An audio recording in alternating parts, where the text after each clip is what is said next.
Welcome to the OB Expletives. I'm Jeff. I'm Ron. Episode 20, Ron. That's finally here. Milestone. We've been annoying people for now 20 episodes. It's kind of a special occasion. I don't know. I mean, a lot of people are probably just starting. Everybody else ran off. Yeah, it's like, man, this episode is so terrible. We gotta go get caught up on the first 19 episodes. So, yeah, but you said you had a little anecdote you wanted to share with the audience. Yeah, I just had something that only happens in a geek family that was pretty funny today. My wife, Christina, has been having issues keeping a case on her iPad that doesn't, like, crack and fall apart and everything. And it's such a first world problem. I know, right? My case on my iPad keeps cracking. I just don't know what to do. But, yeah, so she bought a Logitech one that's supposed to come out sometime next month. It came in today. I don't know how, if it's supposed to come out sometime next month, but it came in today. I put her iPad in it and everything. Well, I totally forgot about this. And I'm looking at my phone, and I look up right as I see her tossing her old case in the trash can, and for a half a second, I was like, the fuck are you doing?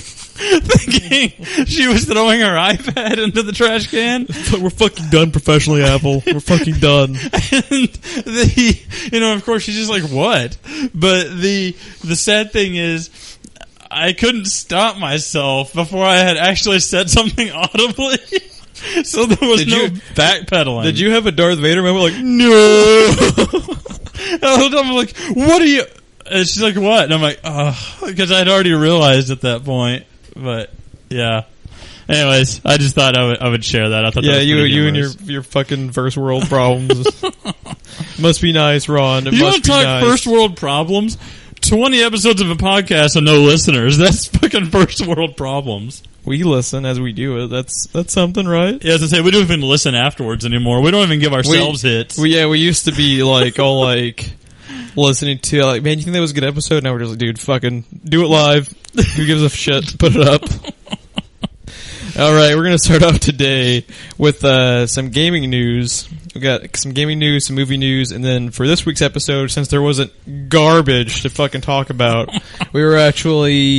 we thought, kind of in the spirit of Batman, Arkham Knight being out, all the DLCs coming out for that. We Batman were going to Superman trailer, all that good stuff. There's a little Batmania going on, so we decided we were going to do our first RambleTraks. We're going to do a commentary beginning portion of it, and we'll actually be able to do the whole thing when we. Yeah, we should be able to. Since it's an animated movie, it's fairly short. 75 minutes, I believe. Yeah, we'll be able to fit it into this one. So we'll be breezing through the news, and then we'll be doing the commentary for Batman Under the Red Hood, personal favorite of ours. And you can watch. We'll cue you into if you want to watch the movie for whatever fucking reason and listening to our voices over it. Other than that, we'll just be sitting back doing some Batman chat like our podcast usually turns into. Yeah, pretty much. But we're starting off. If you've heard any of our other commentaries, it'll be similar to that. You can watch it with us, or you can just listen to us. We'll be talking all throughout about all kinds of different things, not just Batman. Usually when we do commentaries, we talk about shit that's not even on the screen. That's a problem of ours. But yeah, we're going to move on to some gaming news. It's better than some commentaries, not to hold this podcast up, but it's better than some commentaries that you listen to, because there will literally be people that you turn on the commentary track and you wonder if it's even fucking on until finally something happens and the director or whoever it is like, oh yeah, I remember doing this part. And that's it. Yeah, DVD commentaries usually are not very good. The only ones I found that I've actually been interested in RambleTraks. Well, out of the legitimate ones are Joss Whedon actually does some pretty good commentaries. Oh, does he? Yeah. If you haven't ever listened to the first Avengers commentary, you must listen to it because I really should. I have not done that yet. Joss Whedon's basically like, yeah, this movie had no business being as good as it is because this scene right here, this was written about 30 seconds before it goes on to film, so it's fascinating shit like that. You should definitely check that one out. But yeah, but you shouldn't listen to the good commentary. You need to wait around and listen to our horrible one, just so you're warned. Okay, first news article this week is a bummer for me and really head-scratching news coming out of this, but Rise of the Tomb Raider, sequel to the awesome Tomb Raider reboot. So disappointing to hear this. Is an Xbox exclusive, and I think it's going to be released with PC as well, but is being... Basically Microsoft. Yeah, it's a Microsoft exclusive being kept away from Sony and the PS4 for a freaking year. So once all the hype is gone and no one cares, then it'll be on PS4. And here's the funny thing about it. How much freaking money did they have to pay for a year of exclusivity to keep it away from the more popular console? I don't think we even want to know, but here's an even better question. Does that mean day one we get like a Game of the Year edition with all the shit included already? Game of the Year day one edition? Exactly. Premiere edition. They better get fucking something for being a year late, because I really wanted to play that game. I love that first game. The trailers are fucking awesome. It was a great game, and then to tell me now it's like, better go get an X-Bone. You can go fuck yourself, guys. You can go fuck yourself. Because I can only imagine how much they have to pay. Call of Duty usually has timed exclusives for the DLCs and shit like that. I can only imagine how much they have to pay for even a whole that. Game. But for an entire game, for an entire year, that's insane. Yeah. Especially when... Has anyone else ever done that before, or is that a first? There have been a lot of fully timed exclusives for full games before, but usually it's like maybe a week. Or like a month or something. Like tops a month. For a year, man, that check... They got some dough off that one, because PS4 has crushed the Xbox One. They've caught up because of the backwards compatibility thing to being a little cheaper. They've caught up more, but they're still miles ahead of them in sales. So very, very strange. But yeah, it's a bit of a bummer. But another gaming news. We reported a few episodes back that unfortunately the Silent Hills game had been canceled. See, and I was really looking forward to that one as well. Yeah, but apparently we don't get to fucking play anything we want to anymore in the gaming Not world. that we play games anyway. Yeah, apparently. That's true. But in 2018, when I got around to playing Silent Hills, I would have liked to play it. But famously... Guillermo del Toro and Hideo Kojima were both involved with it, which was one of the selling points in the game. Was they were going to be bringing some, fresh eyes to Silent Hills, and they're both so known for their distinct visions that PT demo looked awesome, and it looks like they are still planning to work on a project together even after this cancellation, which is a good sign. Because take that, Konami. Yeah, whatever game they end up doing is going to have some disturbing ass imagery in it. And who knows, maybe it'll end up being better because they'll be able to have like their own thing they can just go from scratch on. Yeah. So yeah, we're looking forward to that. We had one more gaming news, and that was that the game Smite, which I believe is a MOBA. For those who don't know, it's like Dota, like multiplayer online battle arena, kind of like League of Legends is the most popular one probably. Okay. But Smite is a game that works like those do, but all of their characters are like Hercules, kind of mythological creatures, stuff like that. Well, they have added to their Hercules character a Kevin Sorbo skin. Which just a second, how fucking awesome is that? That's even a thing, right? They have to add. Would anyone even playing that know who the fuck Kevin Sorbo is? Other than like the 45-year-olds who are still playing. What, is he that YouTube star that's always walks around disappointed? Yeah, if you haven't ever heard YouTube Kevin Sorbo disappointed, and you will not be disappointed. I think you'll get Kevin S in before it suggests Kevin Sorbo disappointed. One of the fucking funniest YouTube clips of all time. Oh god, yes. It's fucking glorious. But they have to, at least as a joke, cue up that line for him while he's in the recording studio. It's his death line. Whenever he dies, disappointed. All right. Oh god, yes. And that was up, man. Fighting news was a fucking killer this week. Yeah, that's all for the gaming portion. There is no TV news this week at all. That's been a thing lately, and I don't know what they're waiting for to announce shit. I mean, they had, I guess, a little bit at Comic-Con, but god, it's been a wasteland for TV news. For movie news, more childhoods are about to be destroyed, and that is because Space Jam 2 has been confirmed, starring none other than LeBron James. Disappointed! My thoughts exactly, Kevin. Thank you for that input, Kevin Sorbo. Special correspondent, Kevin Sorbo. Special Space Jam correspondent. Yes. Oh, God. Why, Warner Brothers? The hell? Why even fuck with Space Jam? That movie was gold. Not a gold mine, just gold. Okay. Not only are they destroying my childhood, one of the last things that was left unscathed in fucking Space Jam, but that was with Michael Jordan. I know. Arguably someone people care about. The greatest athlete of all time. Not even just basketball, like, arguably the greatest athlete of all time. Fucking LeBron is a good basketball player, and he's one of the most recognizable names, because he's one of those you can call by his first name, and you know who you're talking about. Right. But he's not fucking Michael Jordan. He doesn't have a fucking tennis shoe line. He's not even... I mean, he's been going through injuries. We're getting real fucking off topic here. Talking fucking basketball. Kobe Bryant, I think, is probably a more fucking notable athlete in their sport than LeBron is, but this is fucking disappointing.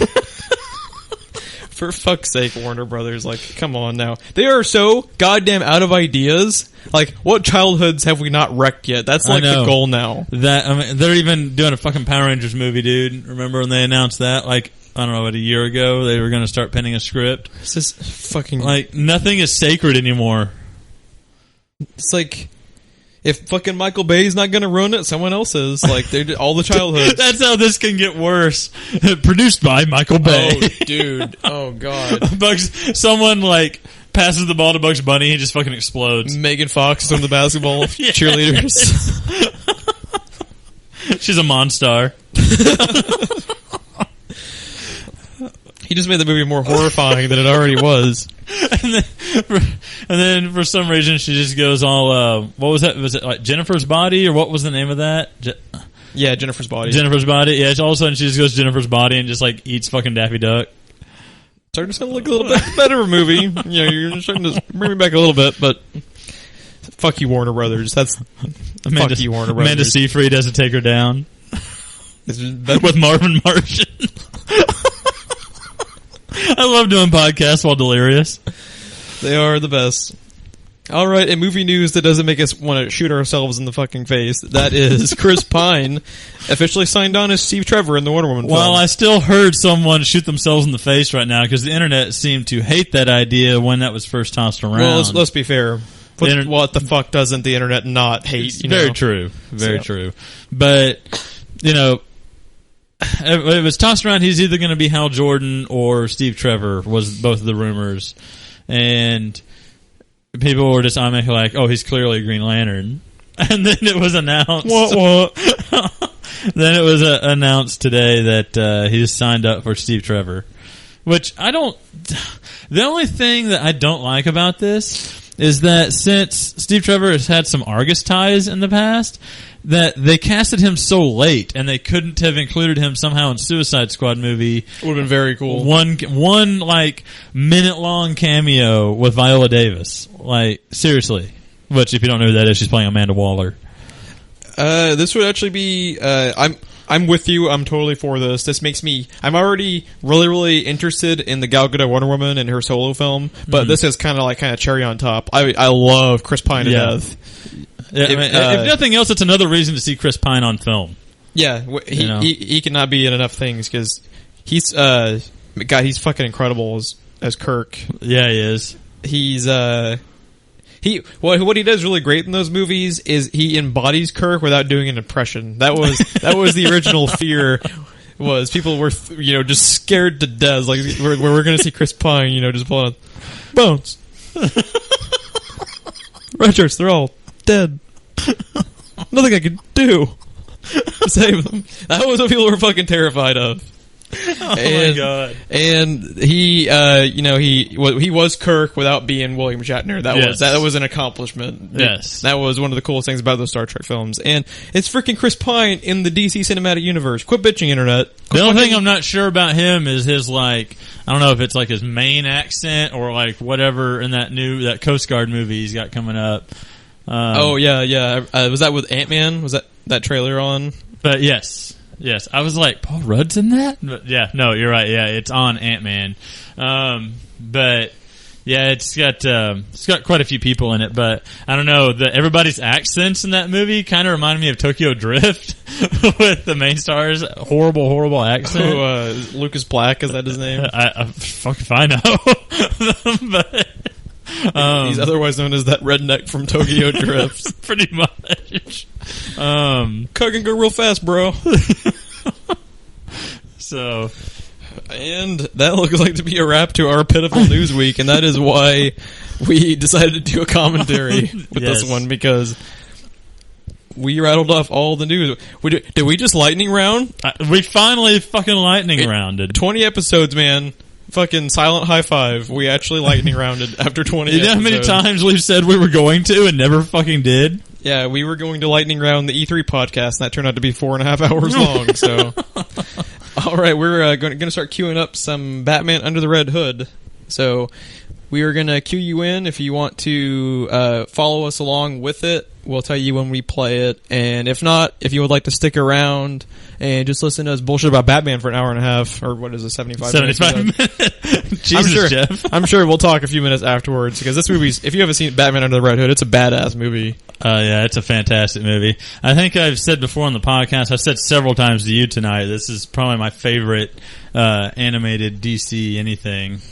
And they've done some really good stuff too. I mean, that's, even considering... not even just story wise, but we'll get to shit like that here in a minute once we get the film started. So if you got it on DVD, Blu-ray, iTunes, whatever, queue it up right now. We have it on Blu-ray, and we're looking at the title screen right now. I've got play highlighted with audio off and subtitles on for us. Obviously, you're not going to get subtitles from us. Hopefully it doesn't have like 12 trailers of it. I guess we will find out once you hit play. But okay, we're going to cue you in now. 3, 2, 1, and go. And that did nothing. Hold on. Yeah. The play button does nothing. Okay, here we go. Now we're rolling. Now we are on the PG-13 screen. Yay, Blue Band. Hooray. And here come the 20 trailers. This is a fantastic commentary so far. I might just add that. No, I don't think that's a trailer. That's the WB logo. Okay, we were on the WB or Warner Premiere Ron. WP logo. Excuse you. And I said this earlier in our pre-screening of this, that how much I love that DC logo.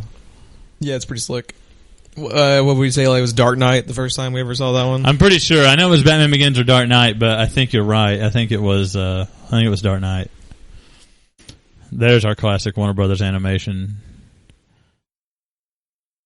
We just watched this earlier tonight to kind of prep because it had been a long time since we had seen it. Man, this movie, I think, I don't know if it's my favorite of all the DC animated stuff, but goddamn, the pacing in this is fantastic because it's like an hour and 15 minutes, and it feels like one of their 30-minute like Justice League episodes. Yeah. It's so quickly paced. It's nice. Yeah, no, it's paced pretty nicely. More awesome casting by Andre Romano, adding Jason Isaacs as Ra's al Ghul, who could even play it live if they ever picked him to do it. Do you think we'll see Ra's again when they start doing more Batman movies? I don't think so. I don't think they will. I think Liam Neeson's kind of still too stuck in your brain to do it again. Yeah, it's too soon, I think. God, this scene is painful right here with Jason Todd.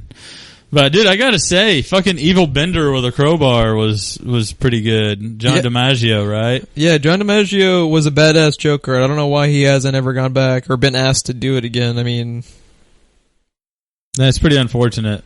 Been one of the, and also Bruce Greenwood is Batman in this, and he was Batman in Young Justice, but I don't think he's been Batman again since then. I wonder why. I mean, he did pretty good. I know why they didn't use him for their New 52 current little regime they're doing, because he's supposed to be a little younger. So they wanted to make it one consistent voice because they decided with those to do a series of films instead of just kind of one-offs like they had been doing. But the New 52 is over now, so they're gonna have to go back to doing some more one-offs. So they should get these guys back. I mean, Kevin Conroy obviously is always going to be number one, but if you can't get him for whatever reason, Bruce Greenwood, why the hell not? He's out of the voices they picked for Batman. along the way. He's And probably. if we're going to talk voices, by the way, I didn't even fucking know till tonight that Ra's al Ghul, I still say Ra's, I don't care if people call him Raish, I can say Ra's, is Jason Isaacs. And then if you know that, he kind of looks like Jason Isaacs a little bit. But yeah, dude, this whole scene with Joker, actually every scene in this movie with Joker is pretty good, but this scene especially was just painful.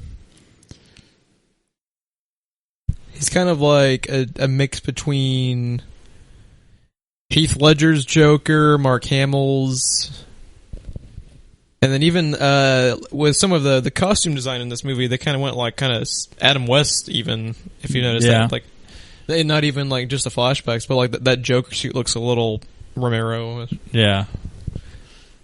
Yeah. No. All of the character designs and stuff, which of course I'm sure Bruce Timm had a heavy hand in. All of his character designs are always fucking flawless.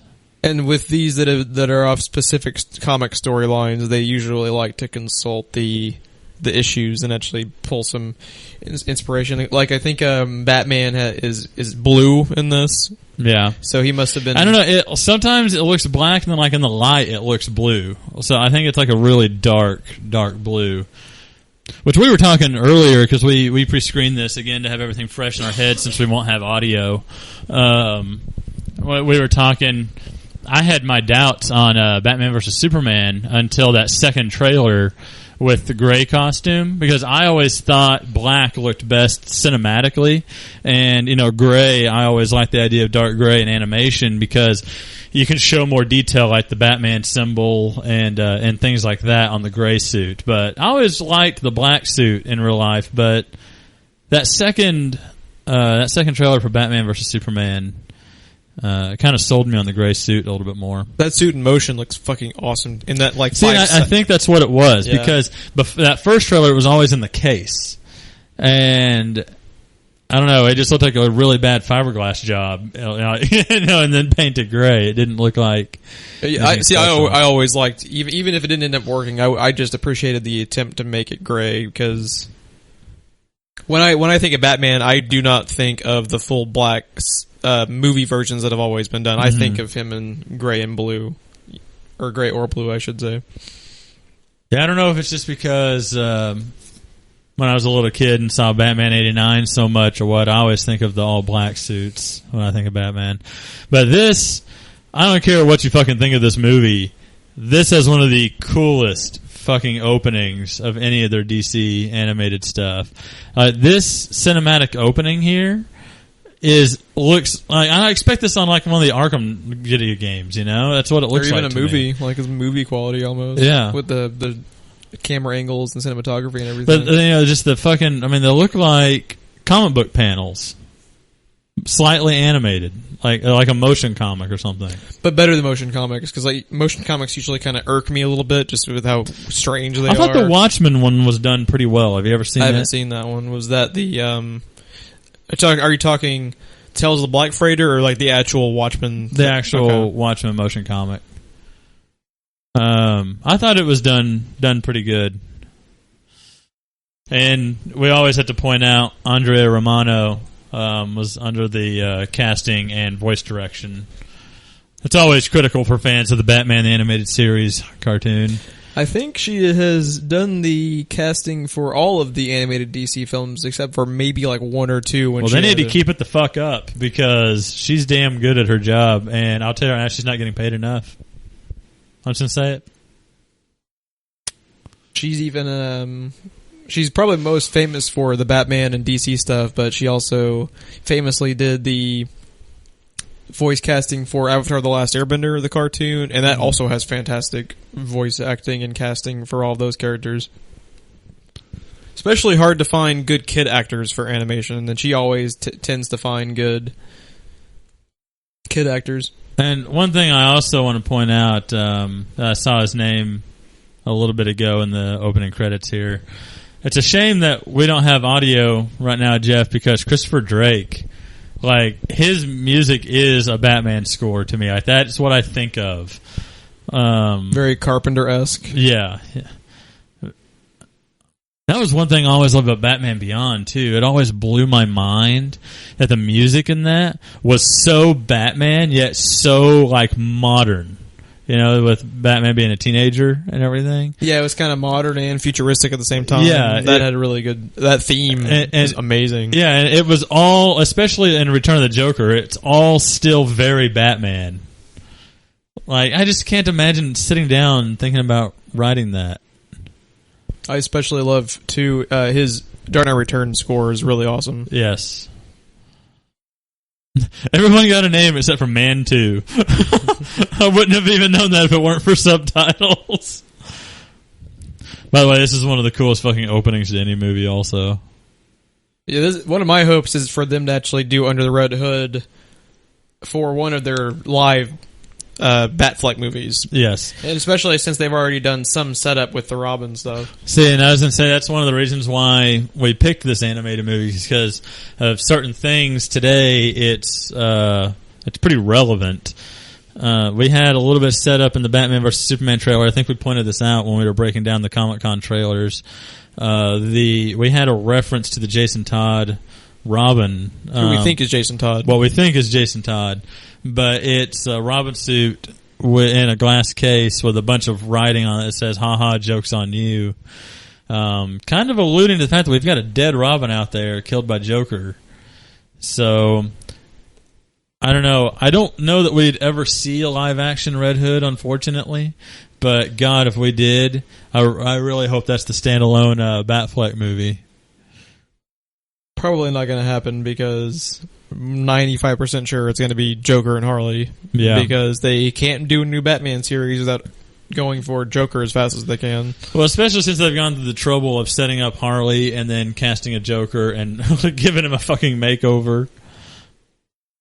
Now that we know he's damaged, they have to show how. Fucking stupid ass tattoos.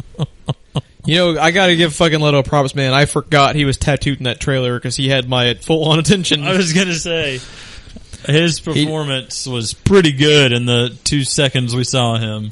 If he can just make me forget that he has stupid ass tattoos, all's forgiven. Yeah. And as I said during our screening, here's the obligatory Batman taking down 3 men in a truck at the docks scene. But which, after you mentioned that, I was like, shit, they do that everywhere. But, you know what? It's pretty cool every time, so I'm fine with it. I just find it funny. It's always at the docks. I would watch Batman taking out asshole thugs on a loop all day for the rest of my life. I think I'd be happy. See, and that's another thing that irked me about, like, him quitting in Dark Knight Rises. It's just one of our other future commentaries. One of our other future rant tracks. But yes, by the way, this is our first official RambleTraks. Like, we've done commentaries before, but they weren't labeled RambleTraks. Means we're official now. Damn straight. It only took us 20 episodes to get our shit together. Start doing drops. Our one drop. our one drop. Lie to me again, and crashing into a wall head on will be the least painful activity of your evening. And that much is more badass when Bruce Greenwood says it. I was going to say, and that's why Bruce Greenwood should be Batman more often. But, yeah, I mean, Batman, back to what I was saying about Dark Knight Rises, fucking quits after his girlfriend gets blown up. And it wasn't even fucking his girlfriend, it was Dent's girlfriend. Yeah, okay, we need to save this for that podcast, but really briefly, she didn't even die because of her association with Batman. She died because she was Harvey Dent's girlfriend. Right. And then, I mean, yeah, sure, Joker points out, that how he dove out the window after her, but the point was Dent. The focus was Dent. The focus wasn't Batman. And then, to have him quit after that, I mean, Batman doesn't just run around taking down supervillains. Like, sure, we're saying this as he's fighting fucking Amazo right now, but he goes after thugs and rapists. It's not even always organized crime. It's just, someone knocking over a 7-Eleven, Batman's there. Yeah. All right, we'll save that for that. Because that commentary, that movie is 2 hours and 40 minutes long, and we'll probably end up having 4 hours of us complaining and bitching and moaning, so. Oh, our 2 listeners are going to be lucky if that's all they get. Oh, man. More good casting. They had NPH as Nightwing. It's a shame that we're never going to get a live action Nightwing. I think Chris O'Donnell's the closest we're ever going to get. God, you just made me want to cry. Not that I hate Chris O'Donnell, but like really, they have 45-year-old Robin. You know, of course, it's been several years since I've seen those movies, but I don't recall him actually doing that bad. I just remember the scripts being awful. Yeah, and also I'll give them this at least. With his haircut like that, he definitely looked like Dick Grayson. Well, it just kind of was ridiculous that he was like a 35-year-old Robin. Like, it was just kind of strange. But, okay, one of the things I said I was going to say for later in the movie we have finally approached. This fight with Amazo that we've been talking through and not really paying attention to. Complaining about a different movie. Complaining about an entirely different movie that has no relation to this other than Batman. This fight to me is quintessential Batman. Like, shit like this is what I think of when I think of a Batman fight. Okay, we've got him. First, he tried to muscle his way through it. Now he's trying to outsmart his way through it. He had the smarts to know something about Amazo because he just told Nightwing that he's got the same weaknesses as human. We had the gadgetry use. So the exploding Batarang that came back and blew the leg off. Which, bless you, Zack Snyder, because it looks like we're actually going to have gadgets for the first goddamn time. And then right here, like, this shit is very, very Batman. Sticking plastique right into his fucking eyes. And there goes the head. Nice touch, by the way, them shielding himself with his cape. Not enough cape shielding in Batman these days. God, that made me think of it. You remember in the Schumacher one where he gets like enveloped by the explosion and his cape is like flame retardant? Do you remember that? I think that was the only time. I really don't. I think that was the only time they ever really did that in the movies. Because most of the time his cape's for appearance. Or gliding. Like he does a little bit of gliding in Begins and... Yeah, I was going to say, Begins and Dark Knight was one of the first times I remember the cape being useful. Like in Batman the Animated Series, it was to cloak himself into the shadows. He used it to blend into shadows. I really liked that touch in Begins where they made up the memory cloth type thing. That was a cool, like where he has to electrically charge it to make it form. That was a cool little, still kind of bullshit when you think about it, but cool. But so is the idea of a rich billionaire playboy. A real rich billionaire bat ninja. Yeah. Dressing up as a bat and jumping off rooftops every night. I can deal with the memory cloth if I can deal with that. I don't know, you were talking about fucking Jurassic World. Man, I just can't believe they got those fucking cars to start. Kyle Reese just has too much of a rockin' bod for me. if he just only had a 4-pack instead of a 6-pack ab, I mean, I just can't handle this film right now. Never gonna let you live that shit down. You recorded that shit and put it out on the internet. I'm making fun of you for that forever. Also, we didn't talk about the casting of Red Hood, but you need to watch Supernatural because you will fall in love. It's on my Netflix purgatory. My Netflix to-do. His most famous thing by far is he's Dean in Supernatural, and goddamn, I love me some Dean. He was... God. He's always so good in that show. Which would also work, him being Red Hood in a real-life movie. I could see that after I found out who Jensen Ackles is. I saw him on IMDb.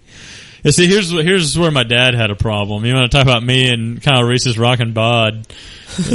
My dad had a problem with the latches on the convertible roof being strong enough to lift the front wheels of the car off the ground when being pulled upon. But clearly, the Lazarus Pit's totally feasible. Clearly. Or the bat-shaped airplane with the retractable wings going through the tunnel. Which, speaking of the Batwing here, again, like we said, all our character and costume designs are amazing in this. But so is Batman's vehicles in this. They're all very well designed. Like, that's one of my favorite Batwings that we just saw. Got a pretty cool Batmobile too. Yeah, it's like a cross of the Batman 89 and Batman the Animated Series one. Without the fucking like glowing lights and all that bullshit.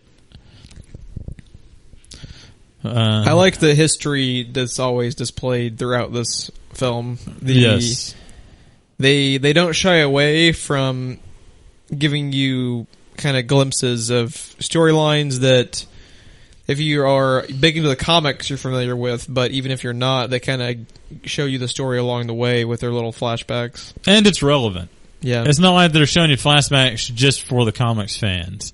You know, like the ones that they show you all fit in for the non-comic people. But yeah. Great dialogue in this. Memories. Yeah, no, there's just so much right with this movie. Why can't Marvel get their animated shit together? Because they don't feel the need to devote any resources to the cartoons when their live action movies make like $1 billion. I guess so. That's a shame though, because like that Doctor Strange animated movie was pretty good. Yeah, it wasn't bad. Of course, I don't have a lot of attachment to Doctor Strange either, so I don't know what a hardcore Doctor Strange fan would think of it. But yeah, me neither. Do they even have those anymore? Are there even any more hardcore Doctor Strange fans? Dude, there's left? still hardcore fans of Fantastic Four. Magically, there's hardcore fans for everything. Yeah, there's so much wrong with those trailers. We said that's what we were going to do. What we said we were going to do, talk about everything but the movie we're talking exactly. about. I mean, fuck, we're watching a DC animated Batman movie, and we're talking about fucking Marvel. You know what really sucks? Those Fantastic Four trailers. One cool thing they do in the New 52 Batman, this is getting a little inside baseball if you're not into the comics, but they, in the New 52, it was like, you know, a reboot of everything. And instead of the Red Hood just being the Red Hood, they had the Red Hood gang. So, yeah? Which was really cool. They had... Is that what we saw in that one shot over there, a reference to that? Maybe that... I think that idea for the Red Hood gang actually came out after this, though. Mm-hmm. Because, yeah, in the New 52, there's like a little mini army of Red Hoods. It's pretty cool. But you need to... I've gotten you to read the first of the New 52 Batman Court of Owls stuff, and you need to read the rest of it. Yeah, I've got your volume 2 sitting right there. Take you like an hour to read that, and you had it for months and months and months. Okay, so back to a point you made during our little screening of this. Why the fuck would you work at Arkham Asylum? And then to the point you made, why the fuck would you live in Gotham City? Yeah, seriously. And then, to the point my wife made, why would anyone cosplay as Batman in Gotham City? There's a reference to that in Arkham Knight, actually. One of the Riddler riddles that you have to solve. I think it's something like fancy dudes you weren't invited to, I wonder how many went as you, or something. And it's at the clock tower, and there's like a poster on the wall for a masquerade ball, and that's what you have to scan for the solution. And my wife's instant reaction was, why in Gotham City would you dress up as Batman? Like, just paint a fucking target on the back of your head. Right. I think in the intro to the game too, the little prologue cinematic type thing, they have it starts out on Halloween night. Yes. I think they have a couple people in the diner. In the diner. There's one Batman, right in front. Yeah. in Batman costumes. So that had a fucking great opening to that game. They really do. They have a great everything to that game, yes. except for a PC port. That's something else. PC players will be waiting a year after the game came out. So I guess at least they're getting Tomb Raider on time. Maybe. Seems like a bad time to be a PC gamer right now. You know, like they keep getting screwed over so much. What was it? We had Watch Dogs had the 30 frames per second cap. Well, they didn't miss much with that. Watch Dogs was shit, and like it had some other graphical caps in it. They couldn't even tap into their full hardware, and it was deliberately to keep the graphics worse than the consoles. So shitty. Fucking Ubisoft. The video game companies usually, I guess, typically are showing their hatred of the quote-unquote PC Master Race people. Bitches, we got Steam. Well, you know what? We're gonna fucking cap the graphics on your game. There was a cap in Arkham Knight too, but that doesn't really matter right now. there was a cap in there, but apparently there was some kind of workaround that you could get around it. How much you want to bet that that's fucking fixed along with the rest of the game when it finally releases? I've heard they're having to rewrite the code in that game literally from the ground up. Yeah, that's what the I've whole heard thing too. had to be scrapped almost because it's been such a disaster. I heard that there's actually still some people playing the game though, like trying to fight their way through it. Why? I don't know. I don't know either. Oh, did I tell you I finally had my first issue? I had a thug like absorbed by a building the other night. You broke the one rule. Well, no, it's okay. He was okay. He got out of it eventually. But he's like fucking head, fists, and like knees and feet poking out of a building. And he's like, basically, come and fight me, Batman. And I'm like, how? And then I'm fighting someone else, and he comes out of the wall at me. I had... That's the first issue I've had. I've finished the game I don't know how long ago. I was just doing some Riddler trophies. One time I had a frame rate lag for a few seconds and freeze, and then at a different time I had the game crash on me. And those are the only problems I ever had. You had much worse problems than I had then. Yeah, it went beautifully for me. And I mean, even I had, one crash. That's heaven compared to the poor PC people. Oh man, I love Black Mask in this movie. It's good to see Black Mask get some love.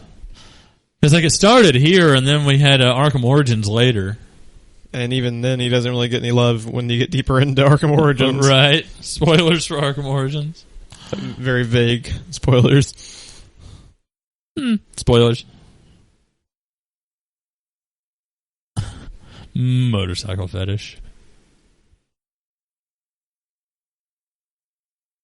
Yeah, dude, this animation period in this movie is pretty good.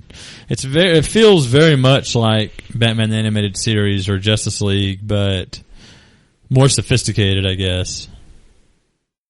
You calling Batman the Animated Series stupid? We're gonna take this podcast outside.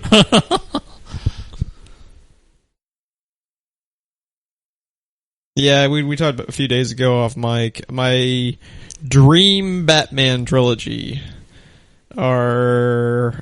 I forget if we ended up making an order, but Court of Owls and the kind of connecting point between the ideas for these is that it's either shit they haven't done or haven't done right.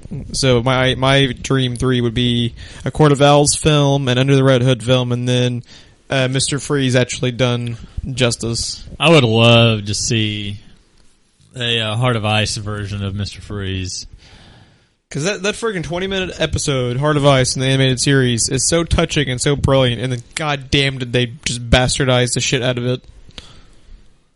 Who do you think you'd like to see as Mr. Freeze? My suggestion was Bryan Cranston. Yeah, Bryan Cranston would work. That might be... Especially since he's not Lex. If I could use Bryan Cranston as anything, I would probably prefer him as Gordon, though, because he was already a good Gordon in the Year One cartoon. I still want Mike Trout. Fucking that! Did that make Batman piss his pants? Mike Trout Gordon. Fucking Jesse Nightwing. That's what we need. Jesse Pinkman as Nightwing. Hey, yo, bitch! I can help too. I always thought Fassbender would be kind of a cool Mr. Freeze. Yeah, he would be a pretty good one. Yeah, Batman goes over and does a chemical breakdown to find out what something's made out of, and Nightwing's in the background. Yeah, science, bitch. And then Batman starts making blue meth for some reason. I'm down. It wouldn't be blue meth. That would be a little bat shaped. There you go. Meth crystals, black and yellow, bat shaped. Oh man. This is why they don't let us write movies. It starts out good, and then as you get deeper in the script, it's like, what the fuck? Like, your first 20 pages were great, but then you started talking about these bat-shaped crystal meth tablets. I just don't know where you guys went wrong.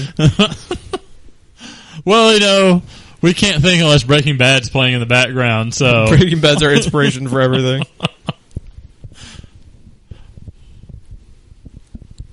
Mike Ehrmantraut for every role. Yes. It's just a one-man show like Eddie Murphy style with Mike Ehrmantraut. When the hell is Saul coming back? I need more Saul, dude. I don't know. You'd think it would have been much sooner since Season 2 was announced while they were filming Season 1.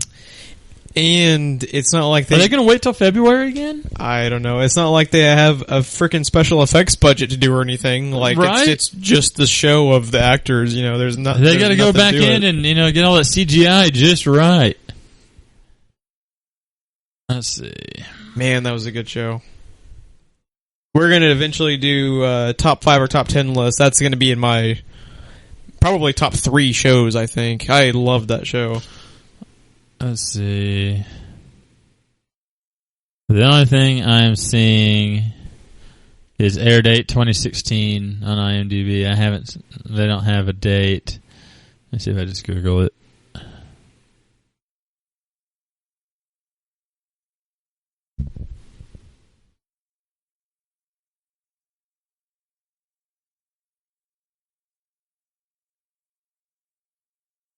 This is thrilling radio. This is why we should do our research ahead of time. Yeah. Come on. Let's see. You're the one that asked the fucking question. You're supposed to know the answer to my fucking question. Let's see. This article here was as of June 1st. Let's see this. I had a bit of a Ron moment the first time we screened this earlier, in that Nightwing's hair is just a little too short for my taste. I'm so used to him with slightly longer hair that it kind of weirds me out a little bit. It's not quite as bad as your ab fascination with Kyle Reese, but I just can't explain it. I get some weird feelings when I look at Kyle Reese's rockin' bod. I just get a little distracted. February 2016, according to AMC themselves. Bastards. Yeah, seriously, what the fuck? So that would have been, what, 9-month wait before Season 2 from the time Season 1 ended? At least they were able to get The Flash up and running fairly soon. That's like October? I think so. So we're only about 2 months away. Yeah, cool. And it's too long. I need more Flash, especially since a coworker has just recently gotten into it. Because, they're watching it in syndication right now, Season 1. Oh, yeah. October 6th, it looks like, is Flash 2. I don't really think we have much of anything coming out until S.H.I.E.L.D. in September, so it's kind of a bummer. Yeah. All the friggin' TV shows, they used to kind of air late October, beginning September. Now they've just slowly creeping back. Pain in the ass. And then poor fucking Game of Thrones, that wait is always awful, having to wait the full year. Yeah. And they're only on for 10 weeks when they do come back. So it's over before you know it. Oh, man. So, the moment that we just had with the You Haven't Lost Your Touch, Bruce, was one of my favorite moments in this movie. Just the look on Batman's face. I think the remark I made earlier was, it takes a fucking lot to shock Batman. And he stood up and knocked his chair over. Yeah. So. Love the kind of Adam West style Frank Gorshin Riddler going on. Yeah, they have a lot of throwbacks in this. Like they have the face-shaped shield on the front of the Batmobile, the old Batmobile in the flashbacks, and the current one in this movie. Yeah, and that hasn't been done since the 50s, I think. Yeah, so they've got a lot of throwbacks in this. Makes you think kind of the Joker mobile in Arkham Knight. Yeah. Even the young Robin outfit, which has to be a little drafty. One would imagine. Well, you're creating fine. You don't need pants. You're fine. Pants only slow you down. I think it's designed to startle your opponents. Like, dude, is that an 11-year-old in underwear? I just feel so guilty looking at this.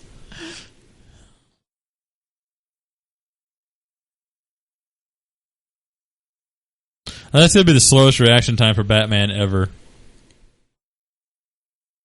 Bad Robin, you broke his collarbone because I never break anyone's bones. Yeah. When did this turn into, a rant tracks? Yeah, see, there's the shield on the Batmobile. But it oddly works with the way they designed the Batmobile in this. We get a little bit of that fin going on the back, too. That's another callback to the old Batmobiles, that single fin. Yeah. How's that? It's just disturbing how that mask just floats there. So, Black Mask. The mask on his face, that is scorched onto his face. Is that... I know in Arkham Origins they said this. Is it this way in the comics where that mask was carved out of his father's casket?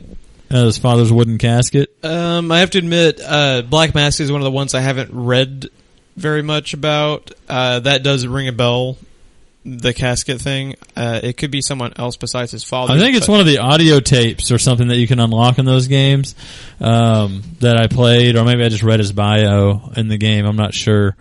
And in the comics, it was always grafted onto his face. So in the Arkham games, it's grafted onto his face as well? Yes. Okay.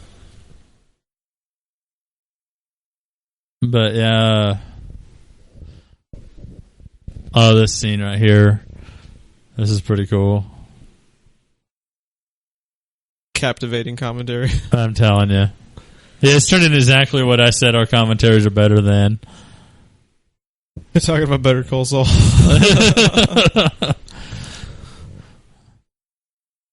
But yeah, I know, Jesus Christ. That's gotta hurt. It's not gonna hurt for much longer. The Rusty Nail. That's a heartening name for your club. Right? Hit a tetanus shot just walking in the door. Alright. The Fearsome Hand of Four, right? Is the name of these guys that are about to show up. And then on the soundtrack, it's the soundtrack to this scene is called Techno Ninjas. Yeah, didn't you say you actually own the soundtrack to this too? Fuck yeah, man! This is good stuff. One of my favorite Batman soundtracks. But yeah, no, this is a pretty awesome fight because this fight is also very quintessential Batman. It's I'm talking about it like it's starting. Which, death by Molotov cocktail, by the way, is going to be one of the worst ways you could ever go. But yeah, this fight coming up with Batman. Just to interrupt you for just a second. I get irritated when I burn my finger on the oven, right? And then just, look at that. Oh, forget that, dude. Yeah, no, that's... Red Hood gives 0 fucks. Yeah, I know, but yeah, this fight is going to be quintessential Batman just because of the heavy use of gadgetry and the general badassery going on. So you're saying when he decides to boxing match Bane, it's not really Batman? Fuck, dude. Seriously. We need to do that. We need to move that up our RambleTraks list. We should probably make that the first one. Dark Knight Rises. Yeah. Because, I mean, as much as I love Batman Begins... there's still not enough like gadget use and stuff in it. And, and I'm not saying I want him to be fucking James Bond. Every 2 seconds he whips out another gadget. You don't even remember Q giving him. It's just give me something. At least he had the batarangs. And he doesn't even freaking use the batarangs in Dark Knight. Yeah. He has one scene in Dark Knight when he is with Maroni, I think, and he has him like Wolverine style between his fingers. I think that's the only time you see batarangs the entire movie, which I still adore that movie, but it's a glaring problem that he doesn't ever have gadgets. Yeah, I'm pretty sure he used his grapnel in the Batman vs. Superman trailer a lot more than he ever did in any of the Nolan movies. I mean, just that scene with him hanging off the side of the building and firing it before like Superman's heat vision or whatever it was hits. That was more Batman than any of the Batman stylized stuff we got in the Nolans. In all 3 films combined. Yeah. And, there's more Batman, shit going down in that trailer than those 3 movies. It's kind of sad. Him in the desert camo taking on all the Superman fanatic guys. Oh, I can't wait for that movie. I can and I can't. Come on, Ron. I want to see even if the movie sucks. It's going to be the best, worst movie I've ever seen. Even if the action, even if the movie sucks, you're actually getting Batman action. That's good right there. Him running through the car. That needs to be done in a live action movie right there. That was so badass. But yeah, Ron, come on. Zack Snyder Batman action down. You saw him taking on those fanatics in that later scene where he's like whooping ass. Like, you're gonna get some Batman action finally. Yeah, honestly, that's the best, worst movie I've ever seen. Oh, come on. Ron, you made me sad. You think every movie is going to suck? Yeah, pretty much lately. It used to be different, Jeff. I used to be a lot more excited when I saw a trailer for a movie. Well, okay, what happened that like burned you out to where you have to like tamper your expectations for everything? I honestly don't even know. Dark Knight Rises hurt. That was a pretty big blow after coming off of Batman Begins and Dark Knight. That was a pretty serious blow, but I don't really know. Because I was pretty fucking optimistic for those movies. You're just a cynical son of a bitch, I guess. Yeah, I guess so. It's part of my charm. Oh, man.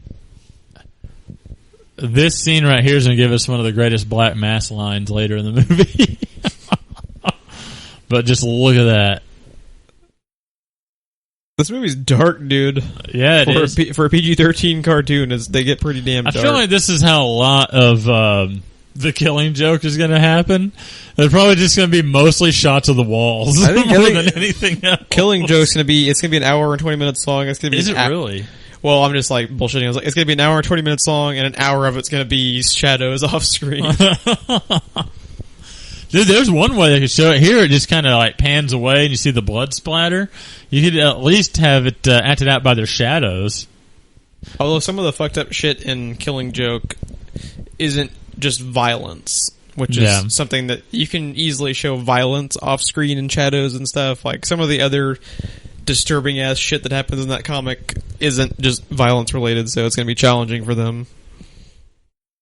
But it'll still be good if they get. I feel like with everyone that's involved with that movie so far, from what we hear, it's going to be pretty good. Yeah, probably Conroy and Hamill for sure is signed on for it. Yeah, I have always wanted to see that. I've never read it. I've always wanted to read it, and I've always wanted it to be made into a movie. Because I know all about it just from Googling enough shit, but I really am really excited for that one. That and Dark Knight Returns are probably your most famous Batman stories.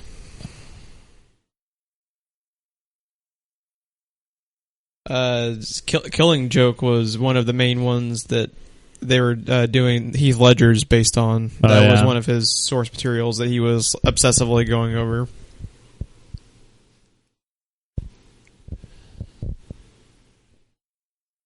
Oh, poor Alfred. You pissed off Alfred. You crossed the line. I'm Batman. It's still kind of hard for me to watch anything animated Batman now and not hear Will Arnett, I have to say. I will text you. 2017 Lego Batman movie, Will Arnett. I'm opening fucking weekend, dude. It's gonna be fucking awesome.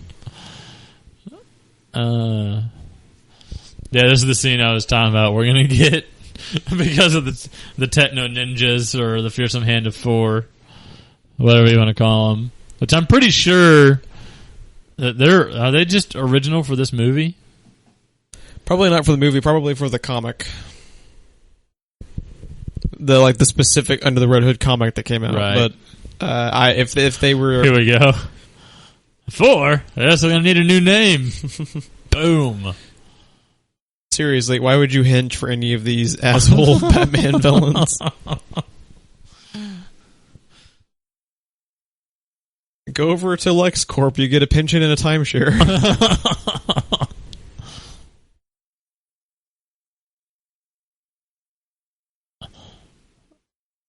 Oh, man. this right here too is just a great moment in the movie all around. This is almost like a good Punisher moment. Exactly. That's exactly what I was about to say. There we go. Hello. That is just the best right there. And then one of those guys like, well, he can really move when he wants to.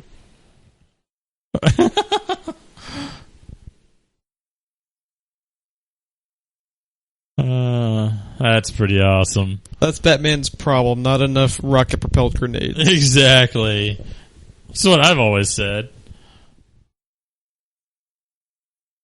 I like how the first thing he looks at when he sees all that stuck in the door, first thought he has, he starts rubbing his neck. Oh man, you know you're fucking desperate when you go to make a deal with the devil.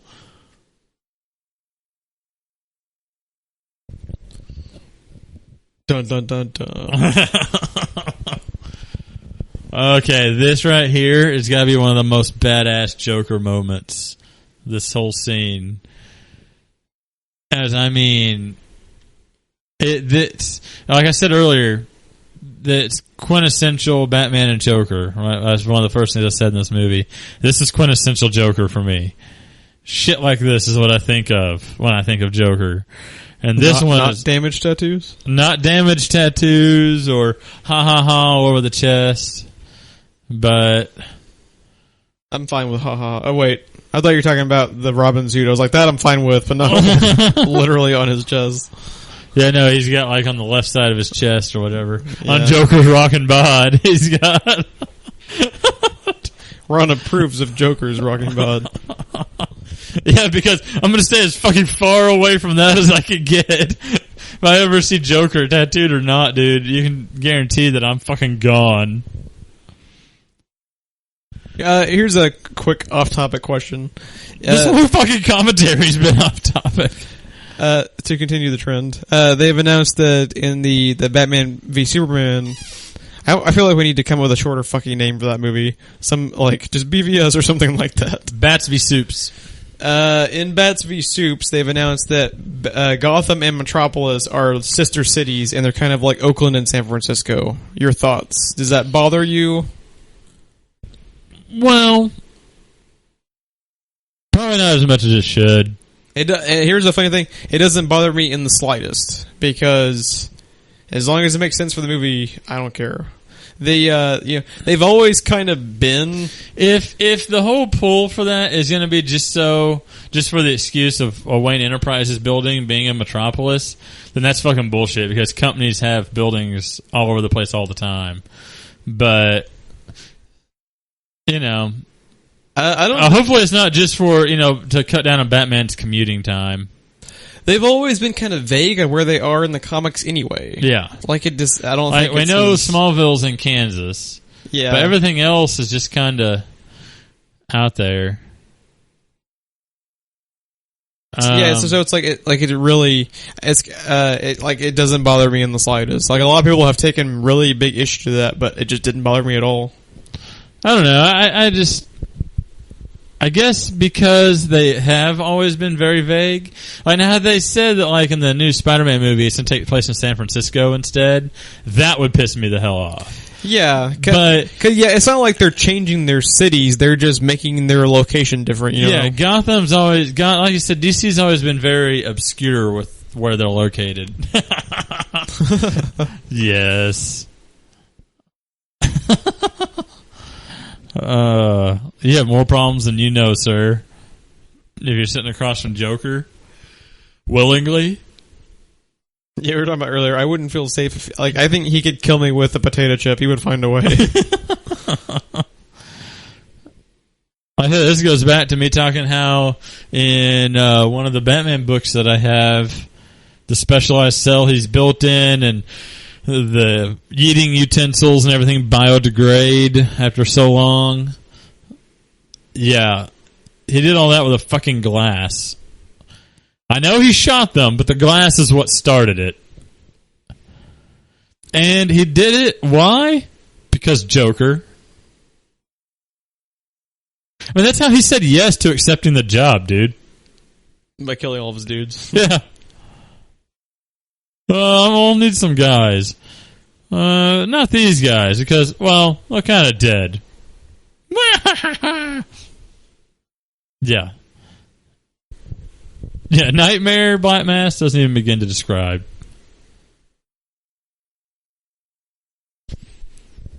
Oh, this was a good scene.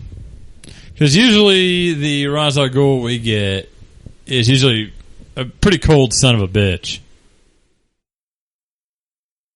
You know, even though he's 600 years old, he's apparently got a little bit of humanity left. Yeah, it kind of boils down to why probably out of his villains, he's the one that Bruce probably respects the most, and that he talks about later about how all of the terrible things he does usually have kind of a reason. Yeah. And it's not always his personal gain. Like, sometimes he honestly thinks he's doing good for the planet. I like how in this story, Jason Todd's death caused Ra's al Ghul to retire. Not Batman. Yeah. Well, at least retire as far as going after Batman and shit like that. Because I'm sure he's still doing shit behind the scenes, just not directly affecting Batman. But yeah, this scene right here is pretty good. I kind of want to see Jason Isaacs as a live-action Ra's al Ghul now, though. Jason Isaacs can play a damn good villain, man. One of my favorite roles he did, I don't care what you think of the movie, is The Patriot. He was a devilish son of a bitch in The Patriot. I mean, he shot Heath Ledger, for God's sake. Yeah, that movie is... I've heard it's historically inaccurate as shit, but I didn't think it was a bad movie. Yeah, especially the portrayal of Mel Gibson's character. Apparently that is, like, way wrong. Yeah, wasn't he, like, a complete asshole and slave owner and everything like that? Yeah, and in the movie, like, the slaves are like, we all work here as free men or something. Like, yeah, apparently that is nowhere on point. But... you know how most of American history is. We're just kind of like, I'm just going to sweep this little tidbit under the rug. That never happened. Kind of like on Family Guy when Brian and Stewie are taking the tour of Germany. And then, like, the brochure has, like, all of World War II missing from it. And the guy's like, no, that never happened. It was fantastic. That whole usage of the word rectify was a lot creepier with no audio. A little bit. The way they closed in on their faces. Rectify? Oh yes, Batman. We are going to rectify. Yeah. This would be the most challenging thing to pull off if they were ever to do like Red Hood in a natural movie. It'd be pulling off the Lazarus Pit and making it dumb. Really? That's what you think they would have to draw the line at? Well, it's like Kevin Smith has said, like, they take the Batman vs. Superman trailer like so effing seriously that's a little off key, that we have a healing fountain of youth and shit like that. But I find that about as believable as an alien from a dying world that's powered by the sun coming here to make war with a guy that dresses as a bat. I mean, and if you really want to take Batman seriously, wouldn't you kind of have to include Ra's al Ghul and Lazarus Pits if you're doing a serious thing with Batman? Because that's a pretty big thing for the Batman comics and the story. They'd also have to kind of explain it without doing... Well, I guess they could do Ra's again, but I don't see them doing Ra's again after Liam Neeson being so... No. The reason they're never going to do it again was Season 3 of Arrow. Oh, God. But Season 3 of Arrow even pulled out the fucking Lazarus Pit. Is that moment when... Remember when you and I used to debate, is it a fucking Lazarus Pit or is it a fucking hot tub? Which one is it?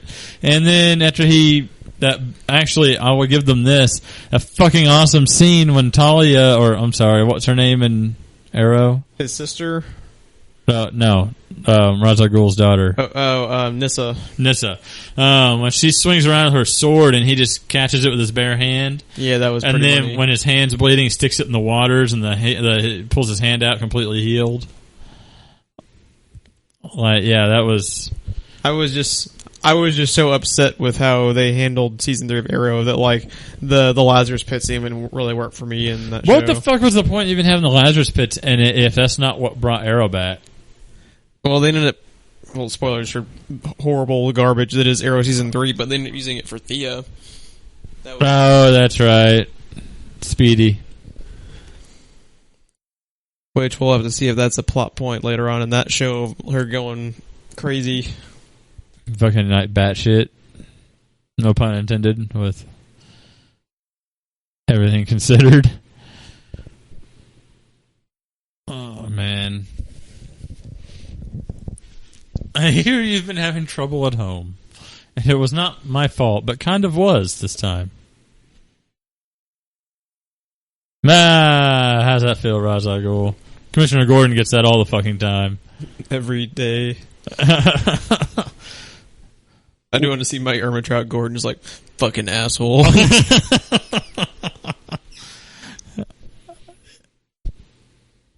Yeah, dude, that would be amazing to see Mike Ermitrout's reaction to that. He would just have that tired look on his face he has all throughout Breaking Bad, I think.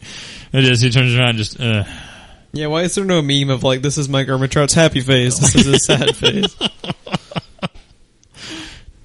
Dude, there was in Batman the Animated Series, I wish I knew which episode it was, but this has always stuck with me because of everything you always see this in.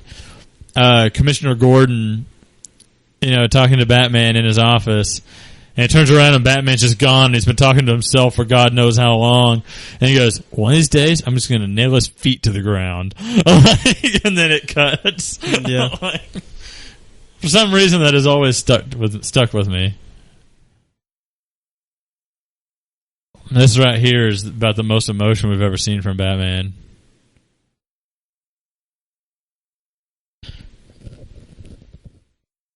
We could talk really briefly, like, the backstory of the comic was they actually had a hotline you could call before the comic came out, and your options were, does Robin die or does Robin live? And how fucked up is it, the concept of people calling in, yeah, I want that kid in that comic to die. Fuck that guy. Dick Grayson's where it's at.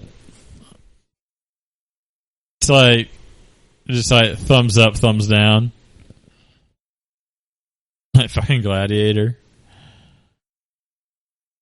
Speaking of like historical inaccuracies, apparently that was done wrong in Gladiator.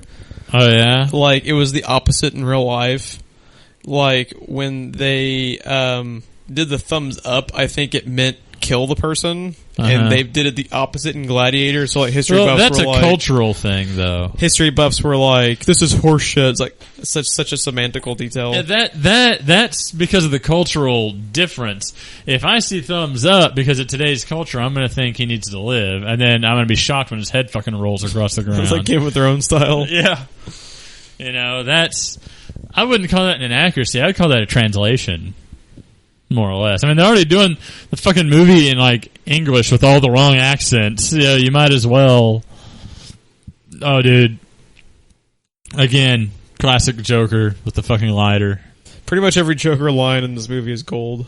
I want Bender as more Joker stuff, dude. And every once in a while, you can kind of hear a little bit of Bender in there if you're really listening.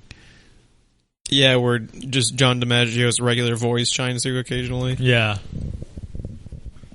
Which, wasn't the story behind Bender, like, Bender was originally supposed to speak like an actual, like, well, I guess not an actual robot, but supposed to speak like a stereotypical robot, and then he just kind of walked in and was like, kiss my shiny metal ass! And they completely rewrote the character to be like John DiMaggio's thing, yeah. Which, if you don't have Bender the way Bender is, that cartoon probably lasts like one season. I was going to say, yeah, that show does not work without Bender. It's kind of like Lord of the Rings without Ian McKellen. It just doesn't work. Nope.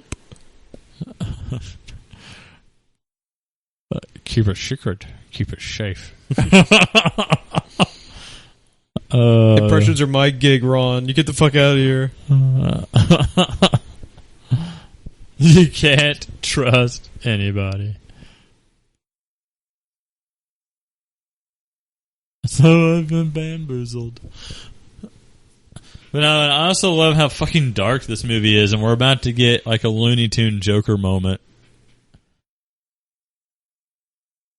It's fucking fantastic. Like, look at what he's doing right now. He's dropping a fucking lighter into the back of a truck with a bunch of people doused in gasoline, and we're about to get a Looney Tune moment. Like, only with the Joker. Look at this. Gotta love it. Like, really? Oh, man.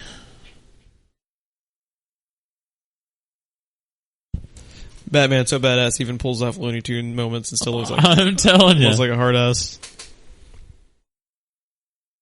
If you're not watching the movie, he dropped like the fire extinguisher material from the Batwing into the truck. And it did, like, you know, in Looney Tunes, when stuff like that happens, all of a sudden the person's more or less a snowman. That's kind of the reference they made with Joker, the way he was covered in that. I just realized Looney Tunes is basically a Warner Brothers property, too. I wonder if that was actually a Looney Tunes pool.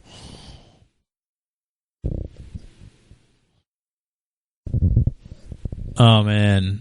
This is where shit is, like, really about to get real. That's one that makes me sad they were never going to be able to see is Batman's eyes narrowing with the white eyes in the suit. One day, maybe. I think the Deadpool movie is going to change a lot of that. Because they're emoting the mask. I think it'll probably make people more open to it, but the reason it works with Deadpool is because he breaks the fourth wall. It's a ridiculous concept, so it kind of depends on how. Now, after someone finally does it, it's only a matter of time before someone does it in a serious and very subtle way. Like, does it without you really even noticing it. You know what I mean? But yet you see the result of it. Yeah, it all depends on how well they're able to do it with Deadpool. I think it helps us get a little bit closer to Batman Beyond. I really do. I mean, we had Ant-Man, which completely ripped off Batman Beyond, which I'm okay with because it was an awesome movie. And then we got Deadpool emoting through his mask. Dude, we're getting that much closer to a Batman Beyond movie. So you think if they did Batman Beyond, they would have it where it covers his mouth too, or would they just leave the mouth open and then do the eyes? I think they would cover his face completely. Man, that would look strange, covering his mouth. Because like just when you think about like the concept of like it's like even like inside his mouth almost, it's strange.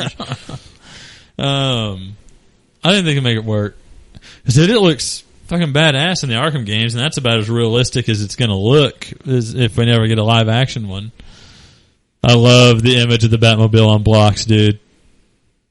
Good security there, Bruce. Right?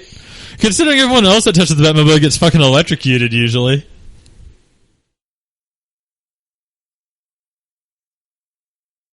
Dude, he just smiled and went straight to fucking anger.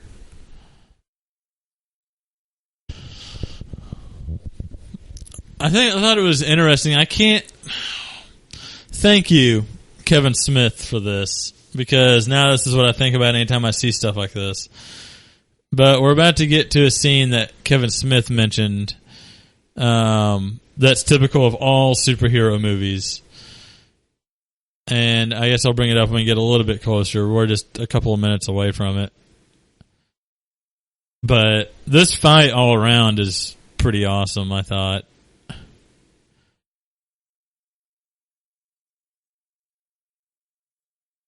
We got to have the weather, you know. I do like also in this movie how they point out how capes can be a pain in the ass sometimes. Yes, because we had Red Hood, that was Joker Red Hood, trip and fall into the vat of acid because of it. And then just now we had Batman clothesline himself.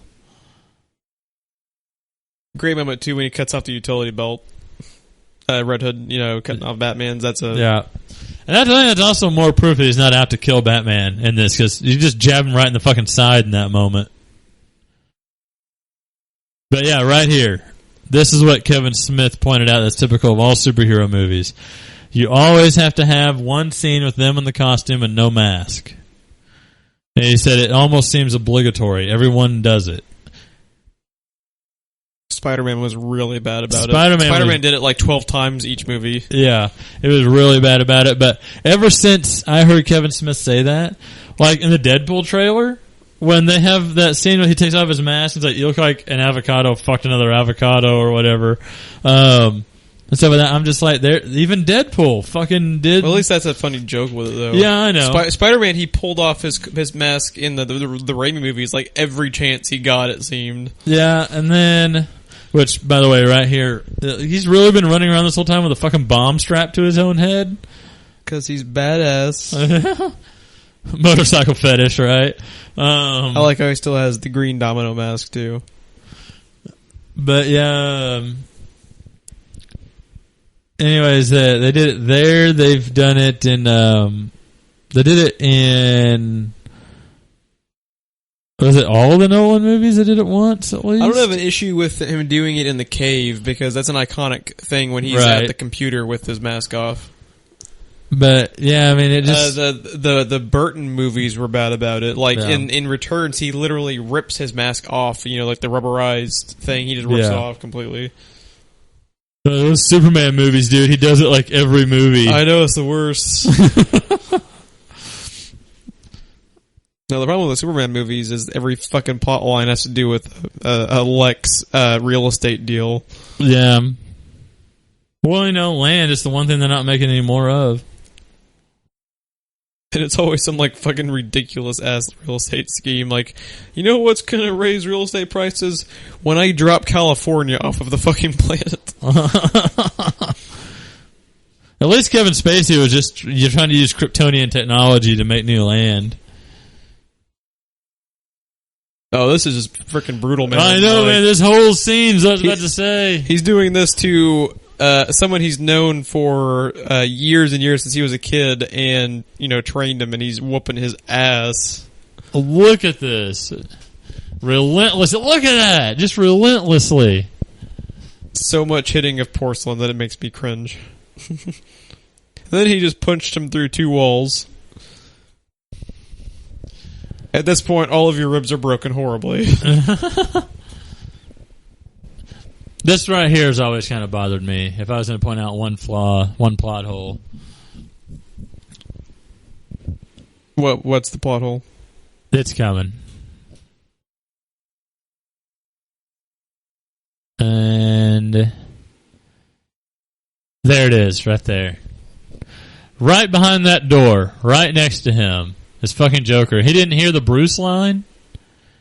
There's one billionaire that's one of the richest men in the world living in Gotham. His name is Bruce. And he didn't hear fucking Red Hood call Batman Bruce just then? Oh, yeah, I never even noticed it. That has always bothered me. I caught that the first time I ever watched this. I always just kind of ignore it's there. But, I mean, he's just sitting right there. There's no way that door is that thick. And we already know Joker's a smart guy. So there's also you can kind of tie it into comics that actually came out after this, but there's actually a whole current storyline going where the Joker's fully aware of who he is, but he's so obsessed with Batman that he won't accept that he's actually a person. He's just Batman to him. Oh, yeah. So they go into like more of the psychology of it. Obviously, this and here it was just a plot hole, but now they're actually starting to like. He's even figured out he's Bruce, but he just completely rejects the idea that he's a normal person. He's just Batman in his brain. You know what? I have no idea why, and I can't explain why.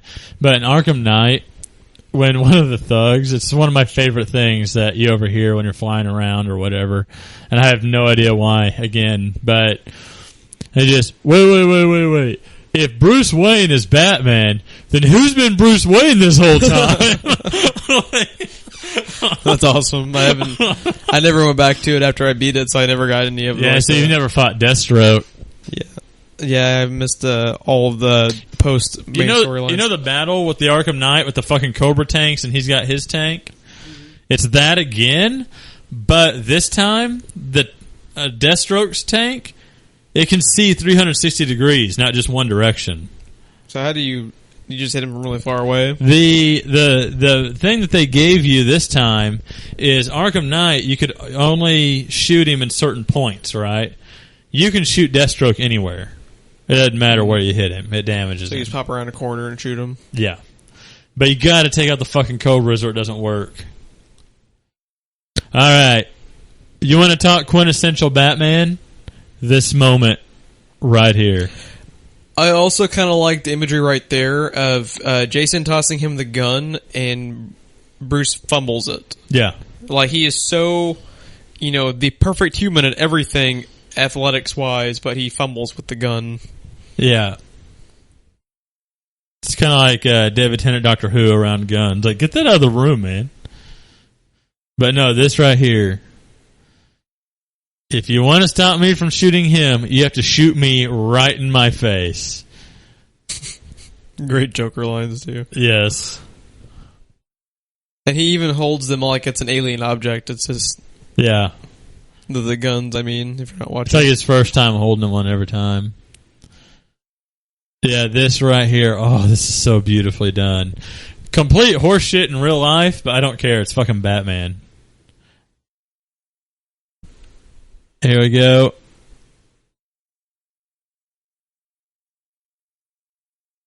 There it is. He full on Neo'd him with a batarang. Yeah, he did. It blew the glove off of his hand, dude. Jason Todd gets fucked up in this movie pretty bad. I like how his hand is bloodier than his face is after hitting every bit of porcelain in that bathroom. But and everybody loses. I love this. Now quintessential Joker again. No, don't spoil it. This is better. The only one that's going to get what he wants tonight. Oh, man. What I like about this movie, too, is that this one and Dark Knight Returns, I think, do the best job of kind of going more into all their psychologies. Yes. A lot of the time, it's not like the animated movie's fault, because usually they're coming off of storylines, but a lot of the storylines they pick sometimes are more centralized around the plot instead of, like, the psyche of everybody. This was all, a lot of backstory, a lot of the psychology of Batman and the psychology of Joker and the psychology of being Robin. It's really deep for a comic storyline.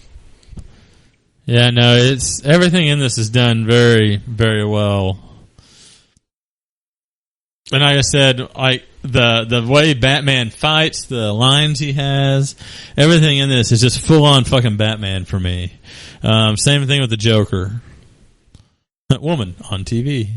Yeah. It's just tough for me because my favorites of the animated are either this or it's Dark Knight Returns, because there's some good shit in Dark Knight Returns Part 2 as well that makes it tough. I know there's a lot more awesome shit than this that happens in Dark Knight Returns, but I think probably my absolute favorite moment is him with the thugs when they're trying to jump him in the middle of the street. No, dude, it's just weird when they're into it. Come on! And then they run away from him because he wants them to try to jump him. I love I don't know if I think they have it in the movie, or it might just be in the book, but one of my favorite things is when he's fighting the mutant leader in the mud pit thing, and he's like, the mud pit's the operating table and I'm the surgeon. Like, that's a badass line.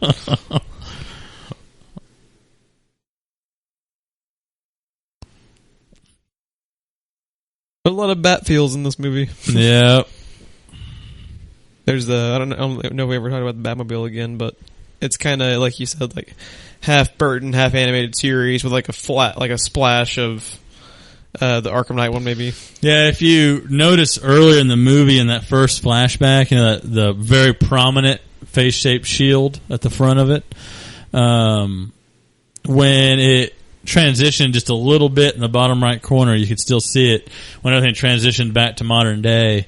The face is still there, but it's a lot less prominent.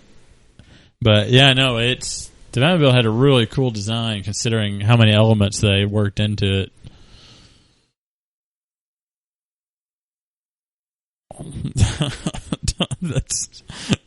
I just feel dirty looking at that Robin costume.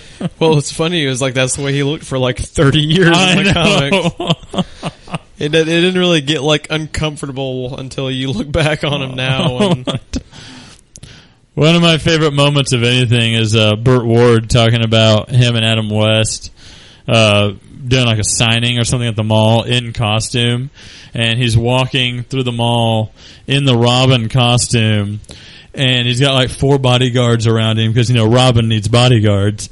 And I guess like 2 old ladies that was passing the other directions, whatever, he heard them, like, after looking at him, he heard them turn towards each other and be like, hippies. For some reason, that's always been one of my favorite stories. God, we talked about this after we screened it earlier. The pacing in this movie is ridiculous. Like, we just watched it again. It feels more like a 30-minute, 45-minute movie than it does really an does. hour and 15. Like, it does not feel like it's especially as long when as you're it is. rambling through the whole thing. It really goes fast. So you said this is your favorite of the animated they've done? That I've seen. I'm behind on 2 or 3 or 1,000.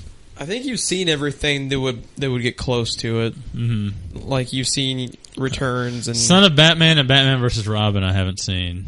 both good. They're not in the they're what they are is there's kind of like a tier. The ones that are my, you know, the top tier are Flashpoint Paradox, this, and Dark Knight Returns. Those are my top 3 in no particular order. Flashpoint Paradox I would like to see again. That was a damn good movie. So good. You know, even though it's, you know, Flash centric, great Batman stuff in that as well. Oh yeah. Yeah. Spoilers if you haven't seen it, but that shit in the alleyway that goes down in the Flashpoint Paradox with Bruce being the one that's shot. Like mind blowing, yes. Like reboot of it, or you know, rethinking and retooling the whole universe of Batman. It's interesting. Yeah, everything being around Thomas Wayne, and then Flash has that line when he sees the Batcave, and it's all like ammunition and grenades and stuff, and he's like, "What could have happened to you, Bruce, to make you into the Unabomber?" And then you stop and realize they can fucking say Unabomber in a cartoon. All right, well, looks like that was our first RambleTraks, actually. We are halfway done with the credits now. And we managed to talk about the actual movie we watched every, 10 minutes while we were bullshitting about Better Call Saul and everything else under the sun. Yeah, I think all in all, not too bad. But I think we need to retool some of our RambleTraks, so I'm pretty sure everything is Batman-centric. But yeah. It's more like Bat-Tracks. Bat-Tracks. Yeah, we have, well, I don't know, one of them is X-Men Origins Wolverine, and that's my Dark Knight Rises for you. That just gets my blood boiling. I really don't have that big a problem with that movie, except for the fucking scene in the bathroom, the fucking CGI claws out of nowhere. How, Sharknado has better CGI than that movie does at that moment. I was like, even in theaters, like, the fuck am I looking at? It was probably the first movie I saw, digitally projected and not film. And it wouldn't have mattered for and that. I was like, that better fucking be the digital projector I'm looking at and not the fucking movie. It was awful. I'm still a fan of film, by the way, over digital projection. Yeah, I am too. The 4K laser digital projection, I think, is probably higher resolution than film, but that first bullshit we got when we were in the movie theater industry, everyone said that it looked better than film. No, it did not. Film looked so much better. People were blowing up their regular LCD TV to the big screen for the most part. Yeah, it was 1080 stretched to movie theater size. So. Yeah, it was kind of rough. But yeah. Well, we are now into the FBI warning in every different language you can imagine. So I would say that we are officially done with this movie.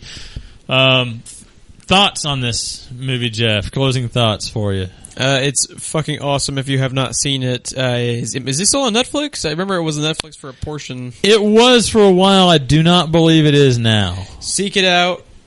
Definitely go find it any way you can. I'm sure it's on, digital renting for Amazon. I believe it's one worth owning. Because shit, we just screened it earlier. We rewatched it again. It was a great time again. We were bullshitting about everything under the sun besides Batman at the time. But great movie. You know, but no fault of the movie, just the fact that it's like 2:00 in the morning. Great performances, great writing. It's one of my favorite stories from the comics from the last several years. Yeah, I love it. Definitely check it out. Yeah, no, I said it's probably my favorite of the animated stuff, and I'm definitely a fan of the way they did all the characters, but especially Batman and Joker. I thought they just nailed the way I have always fucking thought of Batman and Joker. Well, first time I saw this movie blew my mind because that's the way I've always imagined them in my head. Bruce Greenwood, outstanding job. Definitely needs to be Batman more often.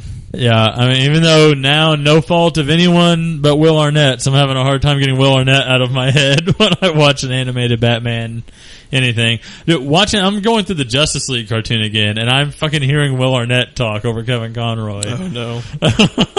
Yeah, if you are unfamiliar with the not just Batman but just the DC animated movies, the ones that you definitely have to watch are this one, Under the Red Hood, Dark Knight Returns, and the Flashpoint Paradox. I would say are the best ones they've done. Probably, I mean, if you're into it, if you're into DC in any way, shape, or form, I would recommend checking all of them out. Just because even the ones that aren't the best tier, they're all, you can usually find something worth watching in them. Their quality varies from director to director to. I'd say if you want a great feel for the New 52 stuff, to definitely check out Flashpoint Paradox or Justice League War. And Justice League War is a follow up to it, so you can watch Flashpoint Paradox and then follow it up with some Justice League War. Yeah, Justice League War. I think that's one that no one talks about often enough. I kind of forgot it was out there. That was a damn good movie. Actually. I liked it a lot. Yeah, the Throne of Atlantis sequel is not as nearly as good, but you see, and I never even heard about it when it came out. It was kind of low key. I wonder if I can Redbox that. I really liked the Court of Owls one they did. It was a Batman versus Robin, I think. Yes. And before you watch that one, Robs. Before you watch that one, you have to watch Son of Batman, because Son of Batman is the introduction of Damian. And I've always been a big fan of Damian. I think it's a fascinating storyline, so I recommend. So is Damian Robin in that? Yes. Okay. That's Son of Batman and Batman vs. Robin are a continuation of the Justice League War Batman. It's the same voice in all the movies because it's supposed to be the same Batman. Okay. So, what they kind of did was they kind of took, even though Damian originally was pre-New 52, they bumped him into the New 52. They're still fucking going. How many languages is that warning in? I have no idea. The miraculous thing about Blu-ray is the storage size, so I guess it's in every fucking language on the planet. Sorry, I just interrupted Jeff because I looked up at the screen, and we are still looking at the fucking FBI warning at the end of the movie, still scrolling through languages. Like 4 minutes later now. I think that's about going to do it for our first RambleTraks. Or any other closing thoughts you wanted to add before we sign off? Now that we're at the end, I've been keeping this bottled up the whole time. If you have not beat Arkham Knight yet, major spoilers for Arkham Knight that I'm about to throw out. So now would be a good time to say goodnight if you haven't beat it yet. But if you have, one of the other reasons we picked this movie to do tonight is because of the relevancy of not only the Batman vs. Superman trailer, but all the Arkham Knight stuff that's been happening, since Arkham Knight is essentially a whole nother take on this movie. What? Just real quick, just a couple of minutes. How do you feel they did with Red Hood between the two properties, between Under the Red Hood and Arkham Knight? I'm obviously going to like the original better 9 times out of 10. What I did like about it, and what sucks, is I was disappointed in the reveal because they had blown it up like it was this more original idea than it was. Yeah. And what it was it wasn't an original character, it was just an original take, and that's two totally different things. They were kind of blowing it out of proportion, but I was a little disappointed in the reveal, but I liked the way that they handled the retelling of the story quite a bit. Yeah. They did a really good job of remaking something that's really dear to me because this is one of my favorite Batman stories, and then not pissing me off. So that was, I always thought they did a good job. I was a lot like you. I was a little disappointed in Disappointed. I was a little disappointed in the reveal. But hold on, Kevin Sorbo, how'd you feel about it? Disappointed! Thank you, special Red Hood correspondent Kevin Sorbo. But it only took us 20 episodes to get drops. But yeah, I was a little disappointed in the reveal, but I thought it was a better story than Dark Knight Rises, because I think that's how you fucking handle a military power taking over a city. Wait, so you're saying they should not have sent all the cops underneath the city? Yeah. We're going to have fun with Dark Knight Rises. Oh god, we are. But yeah, I thought it was an excellent way to mesh Dark Knight Rises and Under the Red Hood. It finally, 6 minutes and 20 seconds of fucking FBI warnings in other languages. Sorry. I'm the one that's staring directly at the screen the way I'm sitting.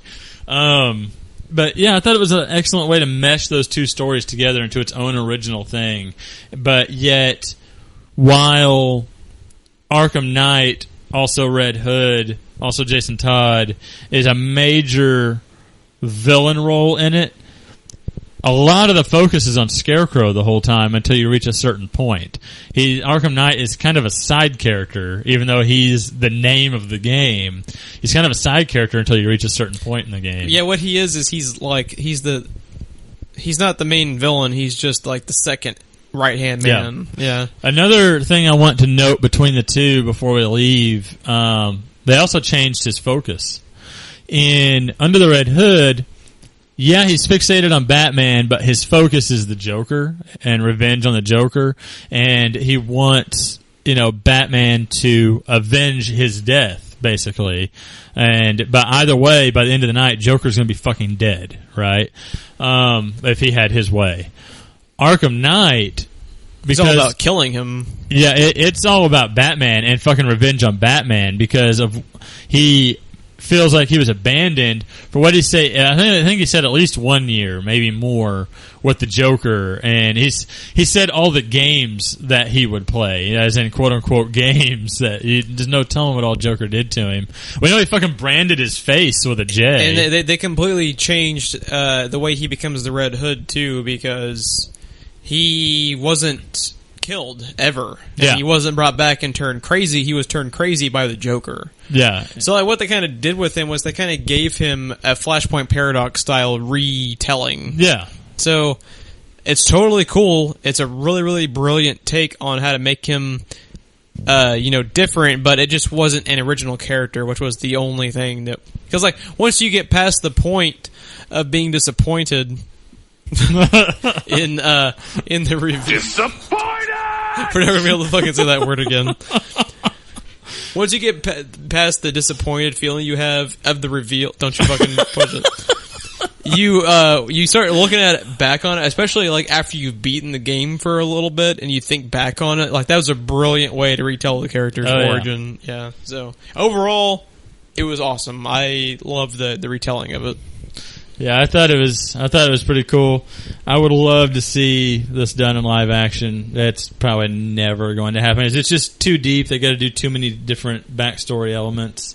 And Hollywood does not like doing, even though you can totally do it because they do a beautiful job in Under the Red Hood we just watched of throwing in flashbacks, sometimes without even dialogue, just an image. You can show a lot, but Hollywood is not one to do that, which was one of the most surprising things of the Batman v Supes trailer was when they showed that Robin costume and they're showing history happening without telling it to you. You're like, damn, they're actually doing it for real. So yeah, I could not believe that I saw that Robin suit in that glass case. I hope it's Jason Todd, because if it is, let's say, something more shocking like Dick Grayson, then there goes all of your hopes of ever getting Nightwing. Because at the rate they're going, if he's an already established Batman, he's an older Batman, that means Nightwing is established somewhere. Oh, dude, even if they just reference him in Bloodhaven, nerd boner. Instant nerd boner. Got a hard on for Dick. Yeah. Hey, better than Kyle Reese, dude. I'm just going to say that right. on that note, I think that's a good place to end it for one evening.